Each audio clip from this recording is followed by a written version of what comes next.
Welcome to the Fire and Earth podcast with your hosts, Jason Mefford and Kathy Gruver.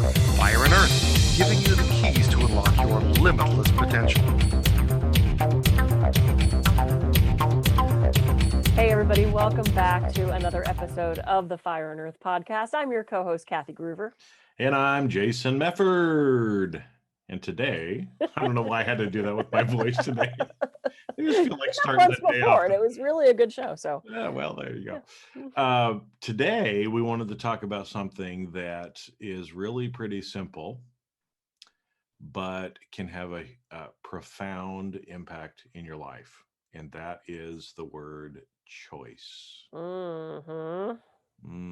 Okay, so how much of the time do you find yourself saying, oh, I have to do that. Oh, I have to do that. Oh, I have to do that. Well, time out. You have a choice in everything that you choose to do or that you choose not to do.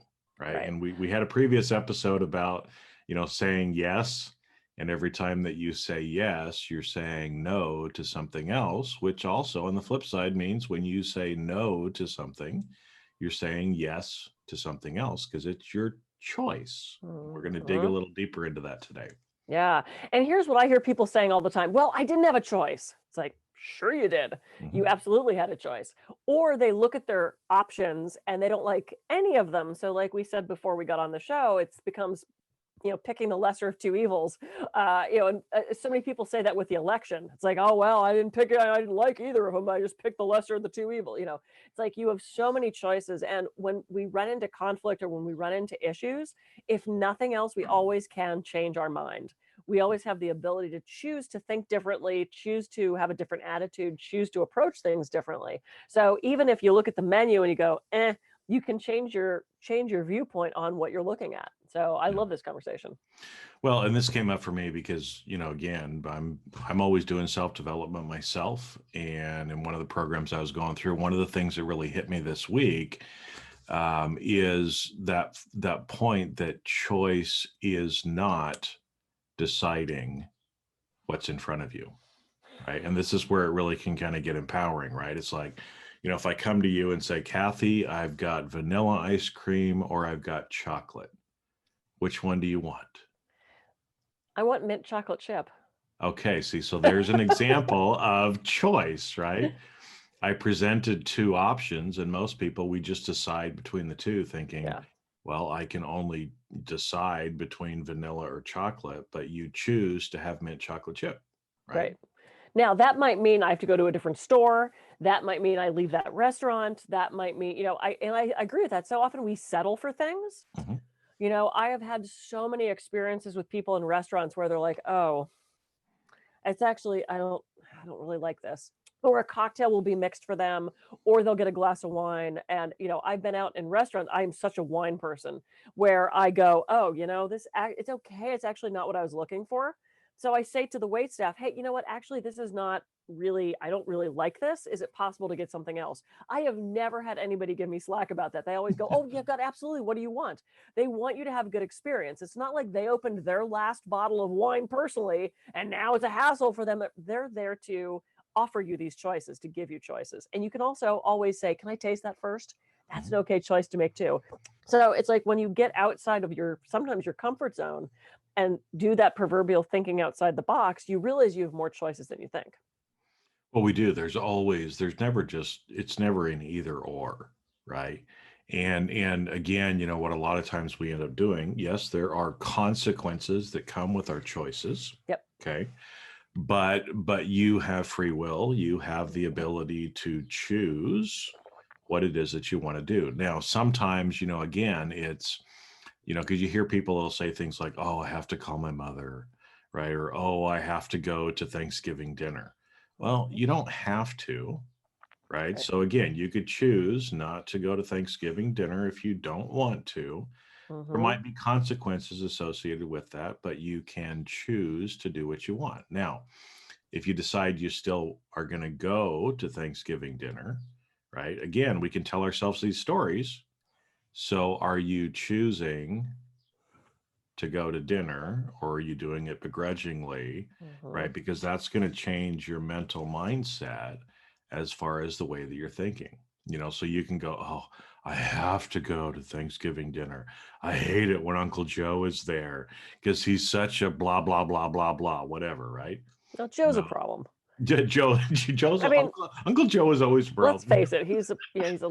I don't even have an Uncle Joe, but anyway. I don't either. I'm sorry for any Uncle Joes out there who are like, oh. Yeah. Or they go, oh crap, they heard. Yeah, first name that just hit me. But so you can again, you decide to go, and you can hate the whole experience. Yeah. And you can be in a negative funk, and you can feel like that you don't have any choice in the matter.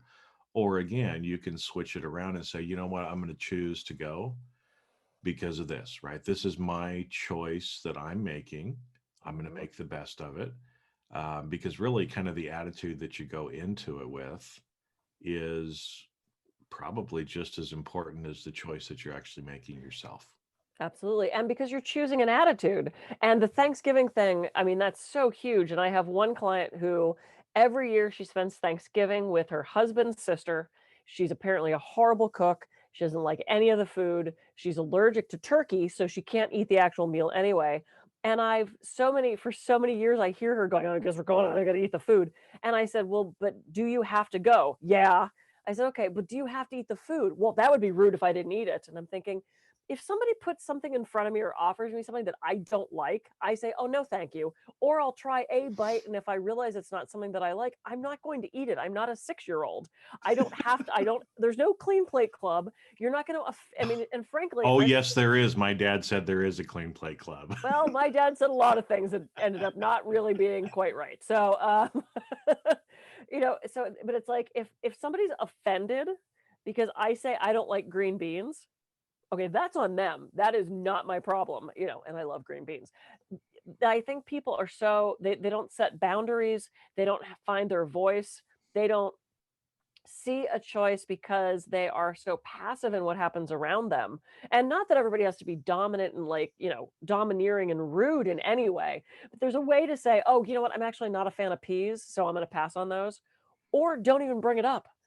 Don't say anything and just don't have them. I don't think the host is literally looking at everybody's plate to see if they had all the meat, so it's just, I don't know. I think I have a different attitude about this than a lot of people, and that I'm not going to do things I don't want to do typically. Because when we do, right, again, like we'll take this dinner example. I guess we're talking about dinner tonight instead of animals, right? But we talked about a turkey. We talked about a turkey. There you go. And right? Uncle Joe. Uncle Joe. Yeah. But and this is again too, where a lot of times, the anxiety that comes into choosing, because like that, like you said, I'm allergic to the turkey. But if I don't eat the turkey, then you're telling yourself some story about, oh, that's rude, right? So first off, that's probably a false story. If you're allergic to something and you choose not to eat it, it's not that you're rude. It's actually smart for your body, right? It has nothing to do with being rude. It would actually be rude for somebody to try to force you to eat something that you're allergic to, right? But a lot of times, when we get to that point when we can actually choose, either we're so anxious about things that probably will never happen. Right. And so out of fear, we choose to do something that we don't necessarily want to do. Or on the flip side, what happens so much of the time too is we're afraid to choose because that means there's going to be consequences. Right. And so a lot of people, go through life without ever really choosing. They're just deciding and letting life happen to them instead of actually choosing what they want from life. Yeah. And I grew up with this concept of getting in trouble. Ooh. And there are still certain things that I don't do for fear of getting in trouble. And it popped up back in June. We graduated high school, and I had a huge graduating class. I think we had like 1,200 people in my graduating class, or some gigantic number. And it was sent out to everybody that if you threw your cap in the air, like you do when you graduate, that you were going to get suspended. They were going to withhold your diploma. I mean, like whatever it was. But here's 1,200 people who were wailing their caps up in the air. And I still had this feeling of, oh, they sent out this memo that I shouldn't do that because I'm going to get in trouble. So I literally kind of went, just so I could like keep an eye on it and knew that I wasn't going to get in trouble. What are they going to do? Suspend the entire graduating class? You know, it was, but I had this drilled in my head that there was this permanent record. I thought into like my adult life that somewhere it's going to go on your permanent record. And I thought, shit, you know, I'm going to apply for a job at 60 and they're going to be like, you know, you didn't do very good on chemistry. And I'm going to be like, well, and you threw your cap during graduation. So we're not going to be able to hire you now. So it's right. I know. I'm like, I'm so sorry. Call Uncle Joe. He's a great reference. You know, but it's like, I think we have these misperceptions and these old records that run in our head that, you know, you're going to get in trouble. Nice girls don't do that. Boys don't cry. I mean, it's like, you know, these stories that we tell ourselves are limiting our choices. And I don't know that that's healthy. I mean, I don't know. I just feel like we need to drop some of those old stories and look at the reality of now and stay in this present moment and know that you have choices. And again, you can always change your mind. That's the biggest choice we have. Well, it is. And I think that's why too, you know, I mean, there's a thing called midlife crisis, right? And I think, you know, a lot of people that I've seen, I kind of went through part of it too, right? Is, you know, until you finally don't give a fuck and then it kind of goes away, right? But a lot of times I think those feelings are why people get to that point, is they've lived the first half of their life making decisions that they wish they hadn't made. Yep. That if they had been conscious and present as they were making those choices, they wouldn't have decided the same things. Yeah. And so all of a sudden you wake up and you go, man, I'm halfway through my life and I'm not where I want to be. Yeah. Right. And so again, you know, kind of with choice is making sure that every choice that we make is getting us closer to where we want to be, and having that clarity on, you know, what it is that we want out of life, and then making more choices to help us get that. Now, and again, sometimes those choices are going to have consequences, but do you want to get to where you want to get, or do you want to wake up halfway through your life with a midlife crisis? Right. And I think so much of that is societal, so much of that is parental, so much of that is religious.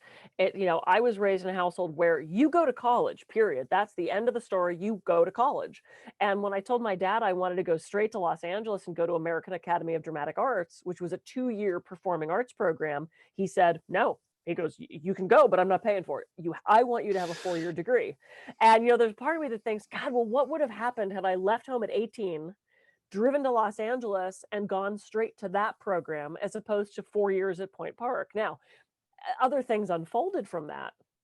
But, you know, there's this obligation to family. There's obligation to these things that we so often do. And I want to share a quick story. So I had a client when I was doing my PhD.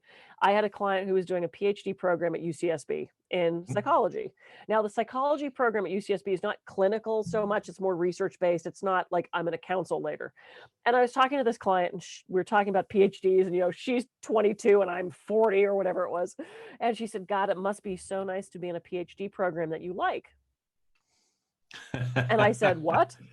And I said, well, don't you like psychology? And she goes, no, actually, I really don't. I said, then, oh my God, why are you in a like postgraduate, like huge, why are you in this program? And she said, my parents made me.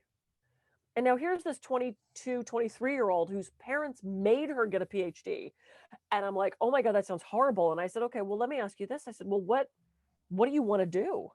And she said, oh, this sounds stupid. And I said, no, nothing to me sounds stupid. What do you want to do?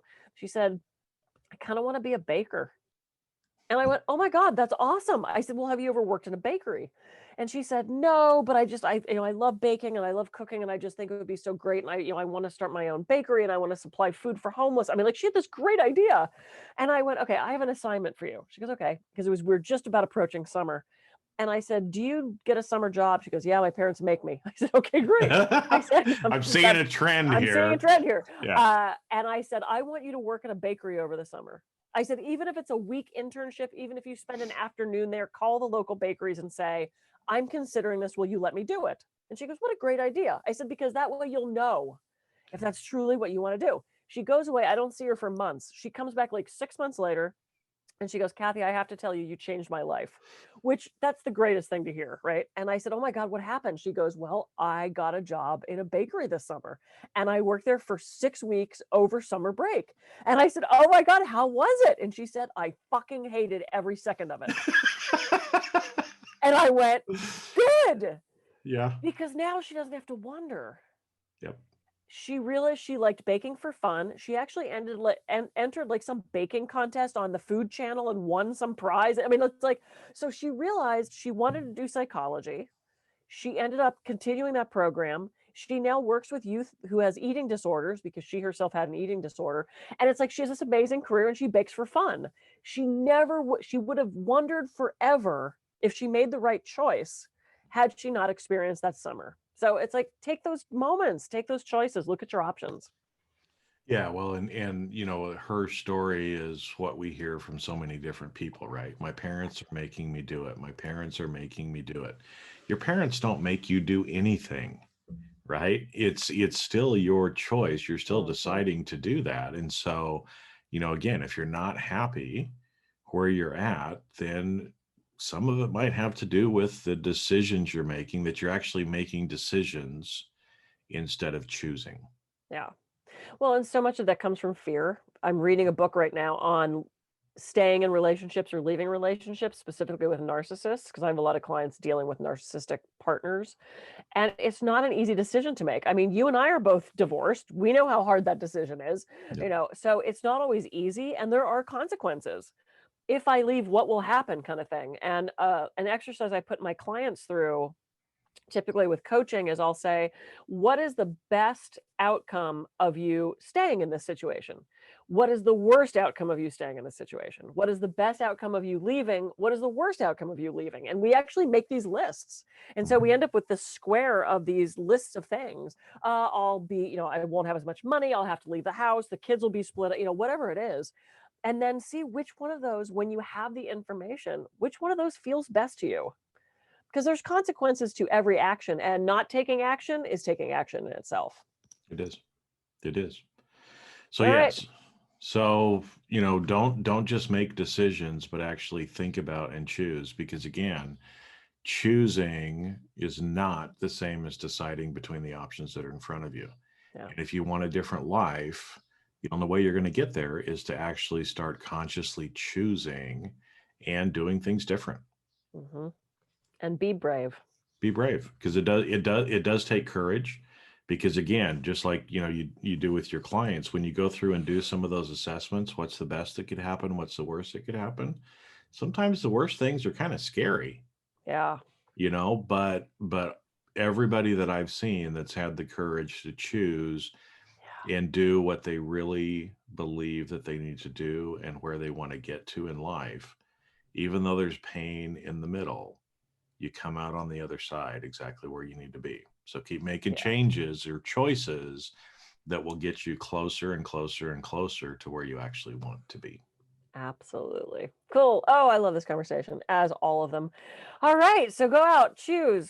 Let's go get some mint chocolate chip ice cream, because I'm up for that. It's a little early, but that's okay. And yeah, be brave with your choices.